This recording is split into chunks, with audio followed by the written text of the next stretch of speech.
Today on Ask EMBN, we're going to be looking at tyres, lights and shock tunes. Ding ding! But first of all, from Dilius Chain, do you have any recommendations of brands in the US other than Specialized, Trek, Highbike or Giant? Thanks in advance and keep up the awesome videos. Cheers. Nice and dealers. Yes, well, there's loads of brands in the US. I'm thinking Bulls, Fantech, GT, M1 Sport Technic, Intense, Yamaha, Marin, Kona. There's simply loads. Now, we went to the Sea Otter Classic. It's one of the world's biggest mountain bike events in California earlier this year. And we did a short video on one of the Fantech bikes, so check this out. How about this at $7,999? It's their 180mm travel bike. It's got a coil shock in the rear and an air lyric up front. Mavic wheelset, the new Mavic EXM wheelset on here. I just want to show you how easy it is to detach this battery on this bike. So just pull it out and pop it out, and there it is, 630 watt-hour battery. Wow, that Fantech looks amazing. Nice bike, nice Italian brand. Obviously there are loads more brands in the US. Just check out the manufacturer's websites. Dalton Ham Photography wants to know about manualing. He recently picked up Trek Powerfly 7 and is loving it. Although I struggled with manualing or getting a wheelie with a longer chainstay. Any advice for e-bikes with longer chainstays? Ooh, Chris, this is one for you. I don't think the Trek Powerfly 7's got an overly long chainstay. You must know the chainstay length of a Powerfly 7, Steve. Come on. But Chris, tell us about manualing, the top tips for manualing. Top tips for manualing is... Sorry to stop you there. I mean, anything maybe above 480, 490 is going to be difficult to manual, but it depends on the front end of the bike. If you've got a long back end and a long front end, that means your weight is going to be balanced. So exactly. It's all relative, but I'm pretty sure that Trek has got pretty medium. Yeah, I think maybe if you're struggling to manual it, you've come from a standard mountain bike and you've gone across to an e-bike because you've got all that weight of the battery and the motor. It does make it quite an effort to actually lift, but the main mistakes a lot of people do is not actually getting their weight back far enough. They're not pulling back. You're just almost like pulling backwards on the handlebars. You don't pull up, you pull back and get your weight back, and then it's just feathering the brake to maintain feathering the back brake, just to keep it in that sweet spot of the manual. And a lot of people don't actually go far enough back into the manual. They just keep it like try and lift the front end and not get their weight back, so it's all just pulling up in the arms. It's all about practice, right? It's all about weight and getting that back brake. We've done a video all about manual mistakes as well, so check this one out. Okay, weight position is definitely something you need to be thinking about when it comes to manualing. Literally the rear axle here is the pivot point of the bike. If you've not got any weight behind that, then the front wheel is never going to lift. You might get it up for a short while, but an extended manual is definitely not going to happen. You need to get some weight definitely behind that rear axle path. If you're all in the front of the bike here trying to do everything, it's never going to happen. You need to get the weight back behind the bike, almost sit there, and you can feel the sweet spot where it needs to be. If you're here, it's just going to drop straight down. Wow, nice job there, Chris. James Stockdale wants to know, he's wondering when do you think Canyon will release their 2020 e-mountain bike, and will you do a review on them? Well, I'm guessing, James, it's going to be in 2020. I'd imagine so, if it's a 2020 bike, but we've not heard any rumours about it as yet. So. We've heard rumours of different Shimano motors, which I'm guessing Canyon will possibly use. Adopt, yeah, I'm pretty sure. Who knows? But if you're waiting to get an e-mountain bike, I suggest you don't wait, just get out there and start living. Yeah, we got this one in from Ergot. Ask EMBN, hello, with winter just around the corners, which e-bike tyres perform well in wintertime when the trails become slippery because of the mud? Now you like sliding around in the mud, Steve? I love tyre talk. Thinking Max's Shorties, Specialized Hillbillies, Magic Marys from Schwalbe. Yeah, I mean, and tyre pressure is obviously important as well, as is the compounds of those tyres, plus the width. Do you swap around much? Do you change the winter tyre in winter or not? I put like a Max's Shorty on as soon as we hit sort of October time. I'll usually leave that on until March, April time. Really? Yeah, I try and stay on them. I pretty much use the same tyres all year round. That's because you're a bike park man, Chris. But I think it's just good to learn those skills. Like I think if you can adapt to a tyre that slides around in mud and that, it kind of hones your technique on rather than the tyre. I know you're kind of missing out, but I heard back in the day, didn't like Rob Warner used to train on slicks and stuff to control their bike control? Nonsense, absolutely not. If you want to go fast in the mud, It's mud tyres. It's simple as that. Simple as that. But I don't think you need to go too crazy on the actual, because you get mud-specific tyres, don't you? And I think anything apart from deep mud... You don't really... It's hard to get a mud-specific tyre these days. You like the tyres I mentioned, the Maxxis Shorty, the Hillbillies, the Magic Marys, they're kind of 50-50 tyres. They're not a full-on mud spike. So, you know, like I said, it's a really good option. Yeah, so it does make the difference. Check this video out on tyres. Tyres, what a massive subject. Now, of all the things I can tell you about mud technique, getting a mud tyre is #1 on the list. No mud tyre equals no grip. Now, what a lot of people get wrong is the fact that they don't understand that if you get a good mud tyre, you can actually ride as you would in normal conditions. So now, a mud tyre is quite more aggressive than a normal tyre, kind of longer tread patterns. You know, it really allows you to cut in. So yeah, I think #1 is learn how to trust your mud tyre and you'll get away with almost everything, right? So I think that's the one big disadvantage of plus tyres, as most e-bikes come with. If they're too wide, I think they float on mud quite a lot, so I'd much rather have a slightly thinner tyre with those deep tread that's going to really dig into that mud. Yeah. Now you do like sliding around in the mud with a bit of rubber on, Steve, don't you?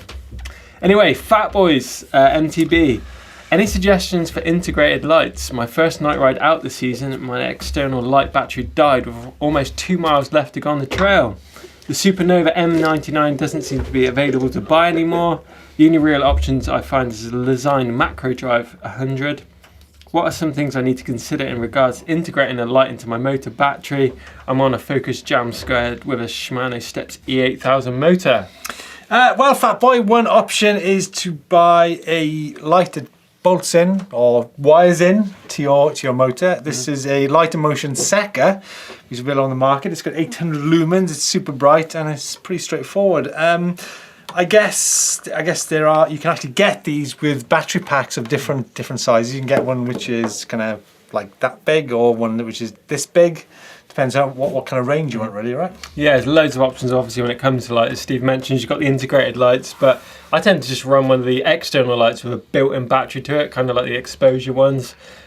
Stick one on your lid as well, so you've always got that reserve one. Sometimes on those bigger rides, I've run out and I've had to use my iPhone to come back on the road sometimes. Pretty sketchy. I guess the other alternative is to get a one from the Far East off eBay, which you can get for like 20 quid, something like that. Loads of good options. Those Cree lights you see on Amazon and stuff for like £20. There's some pretty good options there actually that last quite a while. So yeah, lots of options there.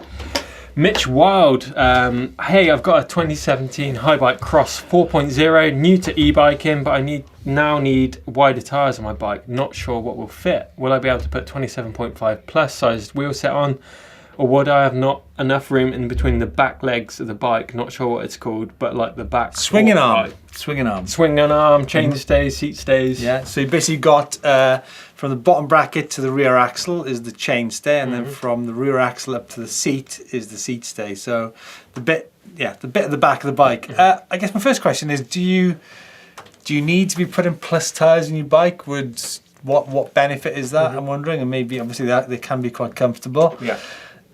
You say 27.5 plus can mean lots of things. Is it 2.5? Is it 2.6? Is it 2.8? Is it 3-inch tyres? So, yeah, I'd recommend maybe probably a heavier duty tyre rather than a plus tyre. Maybe something like a 2.5. Like heavy casing tyre, which is obviously it depends what type of riding you're doing. If you're riding on smoother trails, then you obviously don't need a heavy casing tyre. But if you're doing anything seriously off road, then you definitely need a heavier casing tyre. I guess it's a bit of trial and error, really, isn't it? Yeah, see what fits in there. I think anything like 2.6, you should be good. I think. Yeah. Sounds a good area to get into. Yeah. Dylan Scott, should my dad get a specialised turbo Levo because I would like to know if they are reliable?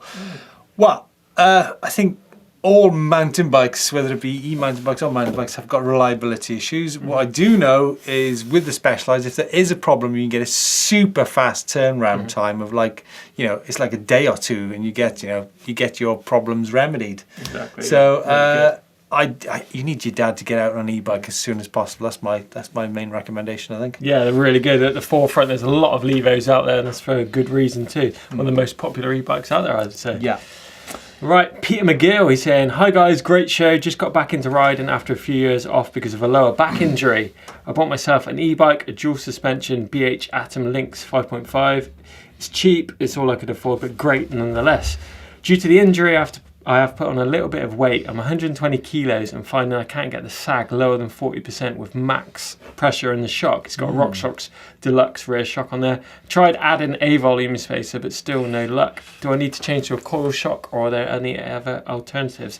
Mainly rides XC with a little mix of everything in there from trials. Yeah, well, obviously the shock sag is vitally important because it affects other things on the bike, such as your bottom bracket height. If the bike is compressing too much, then you might have pedal strike on the floor. You can have too much weight over the back of the bike. But a couple of things here, Chris. I think that you've tried one spacer in there, maybe try several spacers. Yeah. You could be looking and getting a different shock tune to the bike. Is it the right shock on the bike in the first place? Yeah.